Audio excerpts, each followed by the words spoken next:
Anne ended a week that had been full of pleasant days by taking flowers to Matthew's grave the next morning, and in the afternoon she took the train from Carmody home. For a time she thought of all the old loved things behind her, and then her thoughts ran ahead of her to the loved things before her. Her heart sang all the way because she was going home to a joyous house, a house where everyone who crossed its threshold knew it was a home.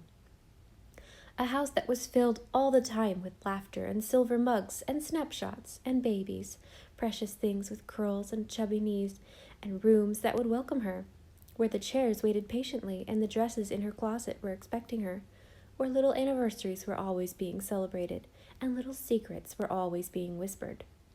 It's lovely to feel you like going home, thought Anne, fishing out of her purse a certain letter from a small son over which she had laughed gaily the night before, reading it proudly to the Green Gables folks. The first letter she had ever received from any of her children. It was quite a nice little letter for a 7-year-old who had been going to school only a year to write, even though Jem's spelling was a bit uncertain, and there was a big blob of ink in one corner. Di cried and cried all night because Tommy Drew told her he was going to burn her doll at the stake, S-T-E-A-K. Susan tells us nice tales, T-A-I-L-S, at night, but she isn't you, Mummy. She let me help her sew the beats, B-E-A-T-S, last night. How could I have been happy for a whole week away from them all, thought the chatelaine of Ingleside self-reproachfully. How nice to have someone meet you at the end of a journey, she cried, as she stepped off the train at Glen St. Mary into Gilbert's waiting arms. She could never be sure Gilbert would meet her. Somebody was always dying or being born, but no homecoming ever seemed just right to Anne unless he did, and he had put on such a nice, new, light gray suit. How glad I am I put on this frilly eggshell blouse with my brown suit, even if Mrs. Lynde thought I was crazy to wear it traveling. If I hadn't, I wouldn't have looked so nice for Gilbert. Ingleside was all lighted up, with gay Japanese lanterns hanging on the veranda. Anne ran gaily along the walk bordered by daffodils. "Ingleside, I'm here," she called. They were all around her, laughing, exclaiming, jesting, with Susan Baker smiling properly in the background. Every one of the children had a bouquet picked especially for her, even the 2-year-old Shirley. "Oh, this is a nice welcome home. Everything about Ingleside looks so happy. It's splendid to think my family are so glad to see me." "If you ever go away from home again, Mummy," said Jem solemnly, "I'll go and take appendicitis." "How do you go about taking it?" asked Walter. "Shh!" Jem nudged Walter secretly and whispered, "There's a pain somewhere, I know, but I just want to scare Mummy so she won't go away." Anne wanted to do 100 things first. Hug everybody, run out in the twilight and gather some of her pansies. You found pansies everywhere at Ingleside. Pick up the little well-worn doll lying on the rug. Hear all the juicy tidbits of gossip and news, everyone contributing something. How Nan had got the top off a tube of Vaseline up her nose when the doctor was out on a case, and Susan had all but gone distracted. "I assure you it was an anxious time, Mrs. Doctor dear." How Mrs. Judd Palmer's cow had eaten 57 wire nails and had to have a vet from Charlottetown. How absent-minded Mrs. Fenner Douglas had gone to church bareheaded. How Dad had dug up all the dandelions out of the lawn. "Between babies, Mrs. Doctor dear, he's had 8 while you were away." How Mr. Tom Flagg had dyed his mustache, and his wife only dead 2 years.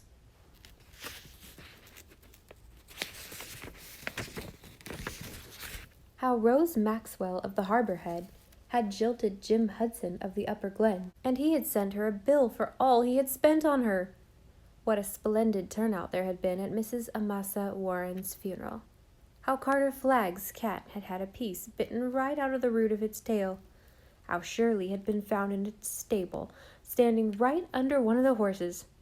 "Mrs. Doctor dear, never shall I be the same woman again." how there was sadly too much reason to fear that the blue plum trees were developing black knot, how Di had gone about the whole day singing, "Mommy's coming home today, home today, home today," to the tune of "Merrily We Roll Along." How that Joe Reeses had a kitten that was cross-eyed because it had been born with its eyes open. How Jem had inadvertently sat on some fly paper before he had put his little trousers on, and how the shrimp had fallen into the soft water puncheon. He was nearly drowned, Mrs. Doctor dear, but luckily the doctor heard his howls in the nick of time and pulled him out by his hind legs. "What is the nick of time, Mummy?" "He seems to have recovered nicely from it," said Anne, stroking the glossy black and white curves of a contented pussy with huge jowls, purring on a chair in the firelight. It was never quite safe to sit down on a chair at Ingleside without first making sure there wasn't a cat in it. Susan, who had not cared much for cats to begin with, vowed she had to learn to like them in self-defense. As for the shrimp, Gilbert had called him that a year ago, when Nan had brought the miserable, scrawny kitten home from the village where some boys had been torturing it, and the name clung, though it was very inappropriate now. "But, Susan, what has become of Gog and Magog? Oh, they haven't been broken, have they?" "No, no, Mrs. Doctor dear," exclaimed Susan, turning a deep brick red from shame and dashing out of the room. She returned shortly with the 2 china dogs which always presided at the hearth of Ingleside. "I do not see how I could have forgotten to put them back before you came. You see, Mrs. Doctor dear, Mrs. Charles Day from Charlottetown called here the day after you left, and you know how very precise and proper she is. Walter thought he ought to entertain her and started in by pointing out the dogs to her. 'This one is God, and this is my God,' he said, poor innocent child. I was horrified, though I thought that die I would to see Mrs. Day's face. I explained as best I could, for I did not want her to think us a profane family, but I decided I would just put the dogs away in the china closet, out of sight till you got back." "Mommy, can't we have supper soon?" said Jim pathetically. "I've got a nawful feeling in the pit of my stomach, and oh, Mummy, we've made everybody's favorite dish." "We, as the flea said to the elephant, have done that very thing," said Susan with a grin. "We thought that your return should be suitably celebrated, Mrs. Doctor dear. And now where is Walter? It is his week to ring the gong for meals, bless his heart." Supper was a gala meal, and putting all the babies to bed afterwards was a delight. Susan even allowed her to put Shirley to bed, seeing what a very special occasion it was. "This is no common day, Mrs. Doctor dear," she said solemnly. "Oh, Susan, there is no such thing as a common day.